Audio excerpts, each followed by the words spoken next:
Imran Khan jail में election का दिन किस तरह गुजारेंगे? 10 अप्रैल 2022 के रोज हुकूमत खत्म होने के बाद से पाकिस्तान तहरीक इंसाफ के बानी इमरान खान इलेक्शन करवाने का मुतालबा करते आ रहे।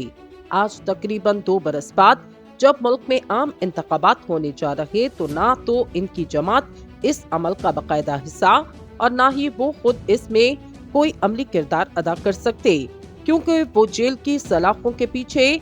तो इमरान खान आज का दिन कैसे गुजारेंगे?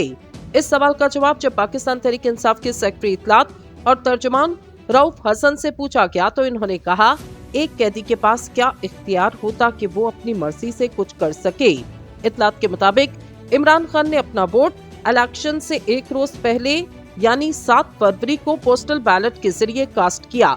जुमेरात को इनकी किसी से मुलाकात नहीं होगी क्योंकि इलेक्शन की वजह से सरकारी छुट्टी। इमरान खान के वकील खालिद यूसुफ चौधरी, जिन्होंने हफ्ते के रोज इनसे मुलाकात की, कहते इमरान खान आज भी अपना मामूल जारी रखेंगे।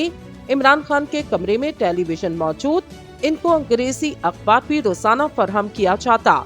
इन्होंने गुफ्तगू करते हुए बताया, इमरान खान दिन भर टीवी पर इंतखाबात की कवरेज और फिर इसके नताइज देखेंगे और इनके तनासुर में अपनी अगली सियासी हिकमत अमली मुरतब कर सकेंगे। ताहम खालिद यूसुफ चौधरी के मुताबिक इमरान खान के सेल में जो टीवी पड़ा इस पर सिर्फ सरकारी चैनल पीटीवी आता और वो पीटीवी न्यूज नहीं देखते, शायद कभी स्पोर्ट चैनल देख लेते हों। इनके पास एक बेड और एक्सरसाइज मशीन मौजूद और वो ज्यादा वक्त इन्हीं पर गुजारते। इनका मजीद कहना, इनका आज के दिन का बेशतर वक्त भी इन्हीं मामलात में गुजरेगा। ताहम वो इंतखाबी अमल, वोटर के टर्न आउट और नताइज के बारे में मुतजस्सस जरूर होंगे और इस इम्कान को रद्द नहीं किया जा सकता। वो इनके बारे में अंदाजा लगाने के लिए टीवी से मालूमात लेने के बारे सोचे।